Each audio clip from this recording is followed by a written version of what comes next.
I love you. And so, as Phil would say, I guess the first one's free. So, yeah.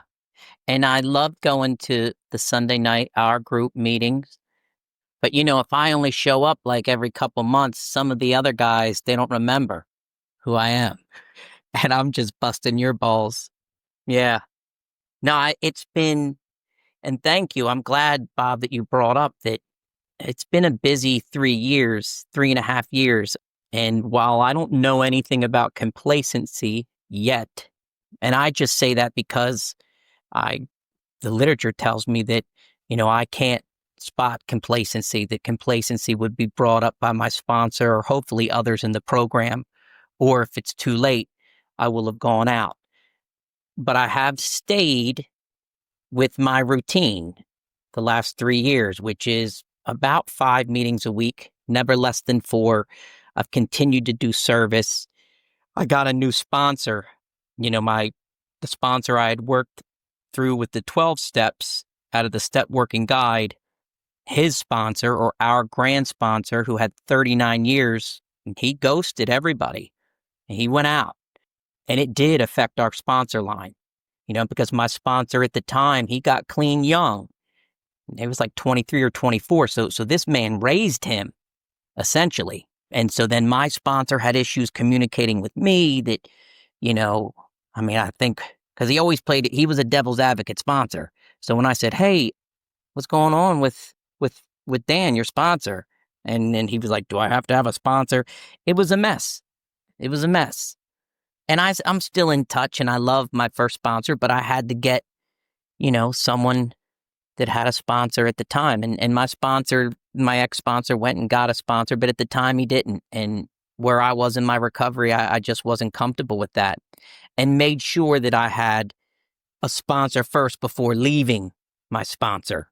So very much like a job nowadays. I would give a 2-week notice or make sure that I have a sponsor before just leaving my sponsor. So, and these last 3 years with the sponsor I have now, it's not the same relationship. Him and I had already had, we played some music together. I used to be a front man in bands during active addiction, and then I got clean, and shit, no thank you. I love music and I love to sing, and, I got a little piano, but I couldn't do it. I couldn't, I could not handle a relationship. And two of the guys were in recovery when I'd first gotten clean. I just couldn't do it. I had to go to meetings, I was sweating. It was a mess. And so I couldn't do it. And come to find out after working some steps, I don't know. I'm just not that guy that wants to pelvic thrust on stage at bars and pretend to be a rock star. But I thought that that's what I wanted to be. And they were great experiences too. I'm lucky for that. But so it's been a different 3 years with the PhD program. And I try to make light. I try to be extra humble, pretty heavy druggy. Look, the reality is my master's degree and this doctorate degree, almost 8 years, Narcotics Anonymous. And that was one of my motives too, I believe, or maybe it became one of my motives to stay clean, was I want to get a graduate degree. It was also because I had used my whole life and I wanted to really feel life without drugs. I love my wife. My wife had been with me since I was 25, and we knew about addiction. She met my mother before she passed. She knows about, all the things I did, injectables, and my mother-in-law has been bringing it up recently. Injectables? And she might work an Al-Anon program, or did in the past, but as a young boy, yeah, I used with my parents. I think y'all know this. My mother never found recovery. My father didn't. He died in a diaper. It was horrific. A lot of pagan bike riders and the line of powerlessness. Overdosing like right across the street from a Phoenix recovery center. Things that were, out of my control. However, no. And that's why I'm still responsible for my recovery. I definitely don't blame my disease on my parents, because I can remember the very first time and I bring this up all the time, is that, that first bag of Cheetos when I was like 4 years old, or, and I grew up in a home where sex was just, it was rampant. I mean, like I knew my mother's relationship, it was definitely boundaries were crossed, and it was abuse. And so the first time I saw, that circumference, well, I mean, at 4 and 5, I thought they were like two sons, but boobs. I mean, I was addicted. And so Cheetos and boobies.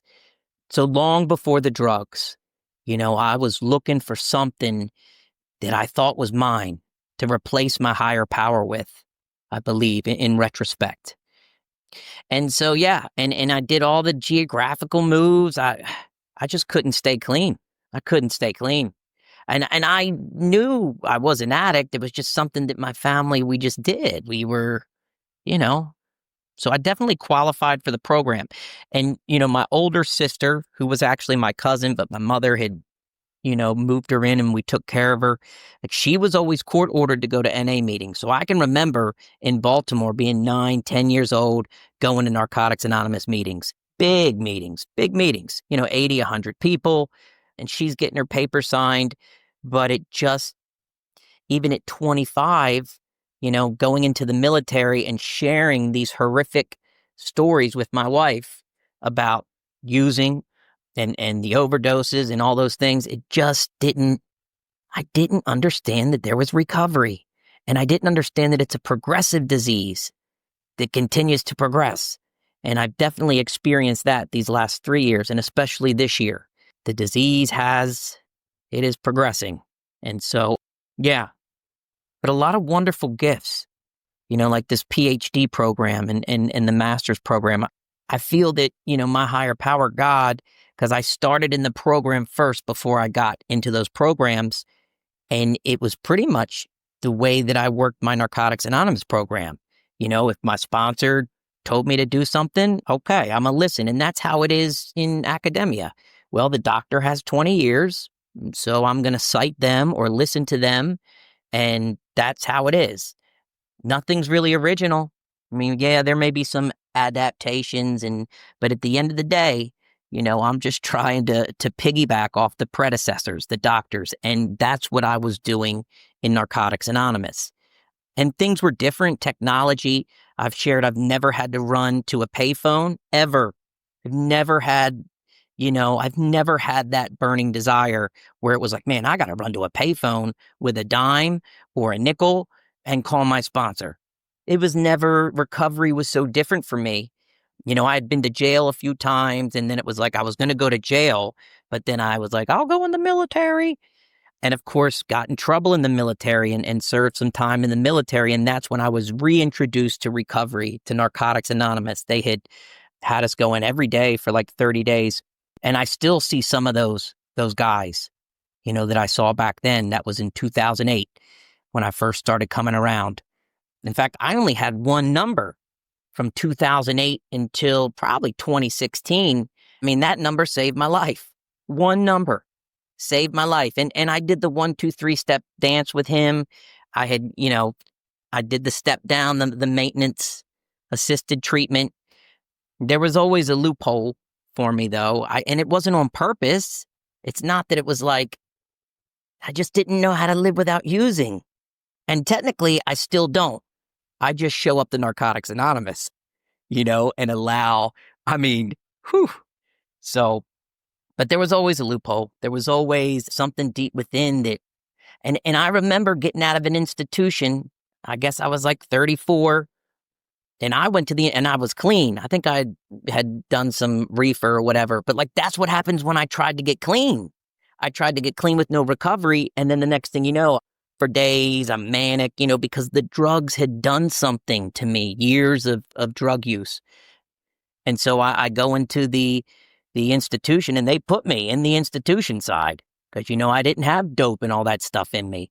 And luckily, there were some Narcotics Anonymous members who knew that I'd been coming around. And after a few days, they got me over into a treatment plan or whatever it was over there with them. But I still can remember getting out of that treatment plan. H&I came, and I was going to do it. I'm doing it. I'm getting clean. I'm staying clean, 90 and 90. And it was probably day 11. I didn't make it to a meeting, and it was like I cried. I cried. And I ended up going back out and picking up again. And that was a year of just the line of powerlessness, you know, the spiritual death, and had a few spiritual deaths here in Virginia, at the Easy Does It Club, on the couch, the slithering disease, help me, and I don't know what it was this time and why it was different. And while there probably isn't many on the screen that have less time than me or newer than me, coming in and out for 10 years is rare. Probably just as rare as us making it to the meeting tonight. Like that just doesn't, we die, and that doesn't mean easy does it, come in and out for 10 years. That's just my story. Everyone has. I've seen guys and girls come in and they go out and they never come back. They never come back young. So like there had to be a sense of urgency for me. And I don't know. I don't know why, and I don't have to know how or why I became an addict. But I do need to know that if I don't stay responsible for my recovery, and like I have to believe this, that I will lose anything that I put before my recovery. And just some amazing experiences coming in over these last 7 years. One thing I've done religiously, I'm saying that facetiously, but I've prayed every day on my knees. And, during those 10 years of coming in and out, man, I could not do that. I could not. It was one of the first things I heard was just get on your knees and thank you. And at the end of the day, say thank you. I could not do that. I would go 2 or 3 weeks and I'd get in bed and like the last thing I could do is like, oh God, I got to get down on my knees, But if I'm ripping and running, right? I have a 4th step. I have an 8th list that grows the things that I did for drugs, all costs. You told me all I had to do was just get out of bed real quick and get on my knees, So very simple, the program, but just so hard. And so that was one of the non-negotiables for me this time, besides not picking up, I think, was getting on my knees at least twice a day and staying connected and getting phone numbers and using them. And like I shared, I've never had to run to a payphone, but I don't know. I got a cell phone and I used the numbers, and someone told me to get a number every day for 30 days and then a number every day for 90, right? And that's one thing I love about the program is I love to keep track. Like I always, we go back to the Cheetos and the movies. Like I knew there was one bag of Cheetos, right? I knew I'm a counter. Like pray twice a day, make 1 meeting a day, 12 steps. Like I knew, well, I'm going to use 10 milligrams. I knew how much I was putting in my system. That's just one thing as an addict I almost took pride in. And so in recovery, I kind of need numbers. I need those numbers. I need that.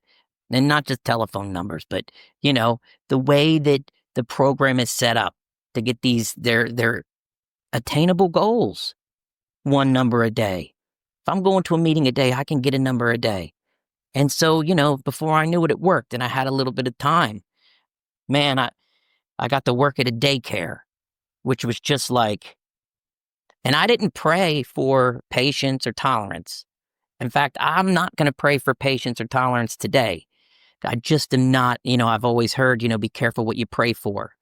And maybe I do. Maybe that's why I said that. But I hadn't at the time. And I had about 10 months clean. Again, still palms sweaty and, still walking out the door of my house. And I would check my pockets because I don't know, I'm an addict. I thought I had drugs. Like, I would lose track of who I am now as a recovering addict.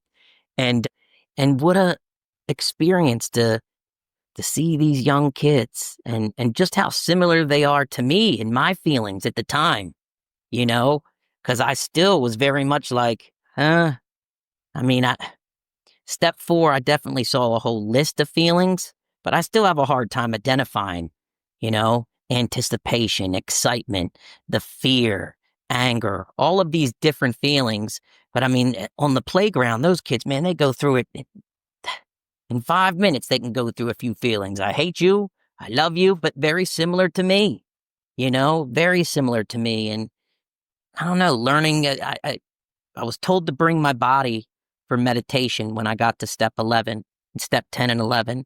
And I'd worked at the daycare for about 2 years, so it timed out right that, I was able to kind of put the babies to sleep, and what a gift, to hear the heartbeats that go up through my arms, and then, also reflect on where I had been, and the importance of me wanting to stay clean and wanting to keep coming back. And there was I wouldn't call it failure, but there were things throughout, this recovery period that, my wife went through she lost 2 children, right? We lost 2 babies. And I didn't know that before Narcotics Anonymous.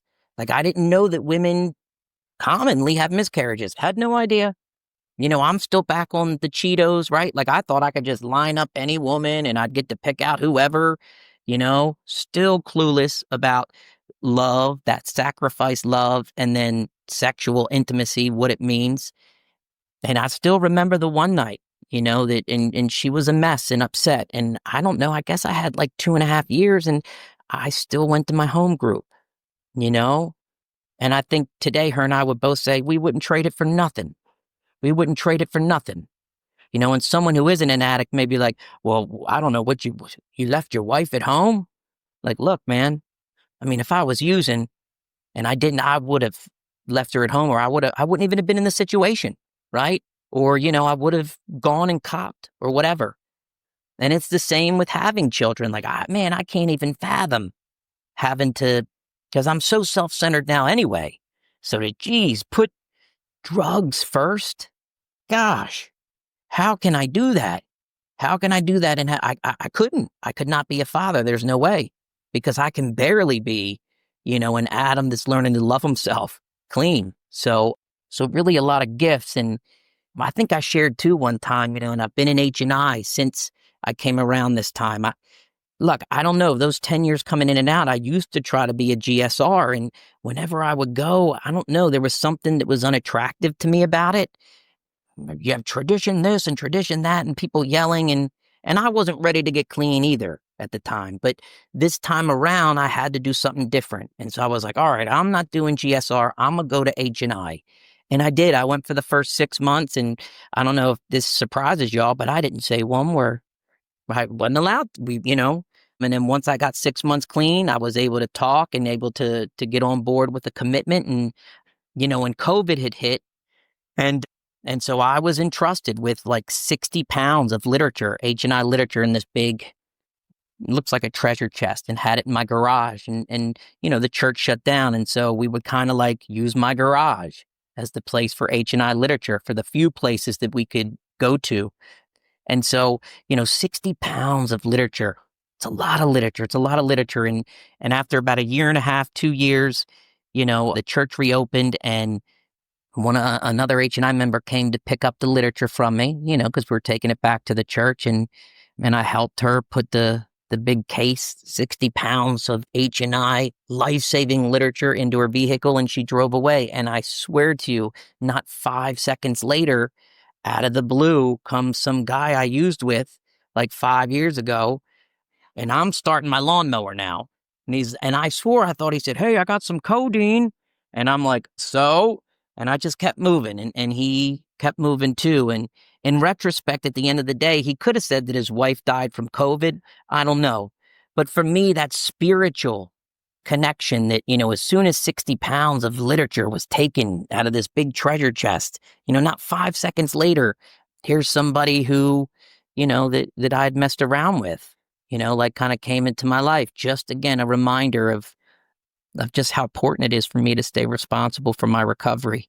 And, I'll share this. Look, the last 1.5 years has been hard. I've shared about how, I've been living dirty. I've been living dirty with the gambling. And the only reason why things are surrendering is because I gave a little piece of the white towel at a time. And I can remember us recently going over step 6 and 7, and about how, some of us will, for so long, be like, God, please help. Oh, God, please help me to become willing, to the point where I go, thank you, God, for these defects of character. Will you please, I'm a real prayer mechanic.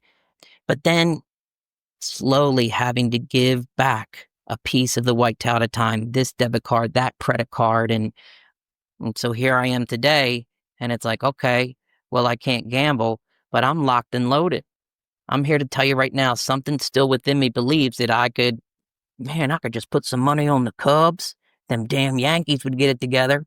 And like, seriously, like my step two, something happens where it's like, well, and then they'll see,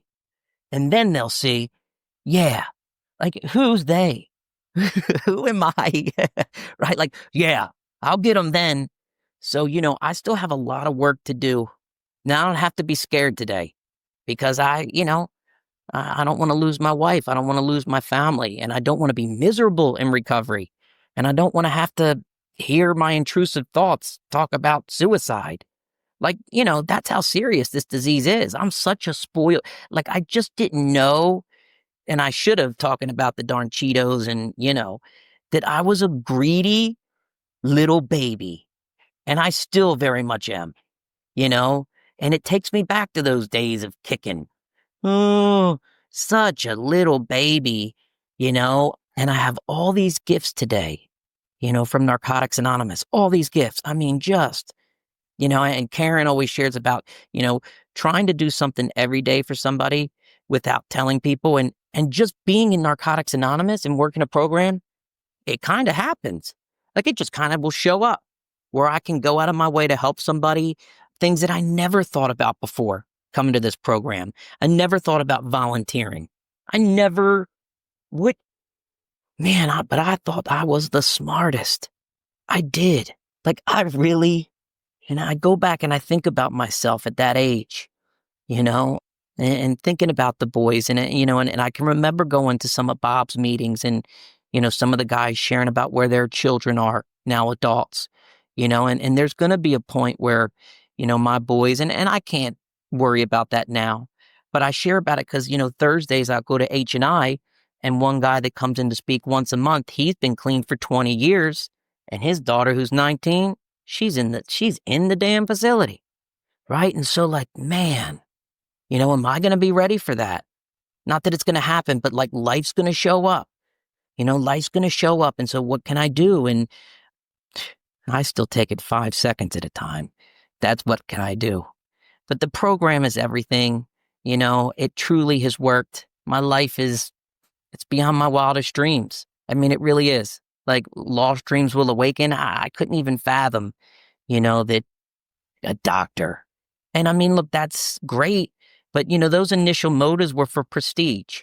I really believe that. I wanted to go in a room full of those people and put up my middle finger and let them know, and I don't have to do that today. In fact, today it's like, well, who does it serve? What does it serve? What does it serve? And while I am 12-step bias, I have to remember in the academic world, or what they would say long-term recovery, 5 years of like, in the education world, they say that. They say that 5 years of recovery, that's long-term recovery maintenance. And I say, well, look, I was told that that's when you realize your head's up your ass. And then at 10 years, you pull your head out and you're able to look in the mirror and see that, man, I've had my head up my ass for the last 10 years. And so, but trying to remember that I can't go out there and carry our message.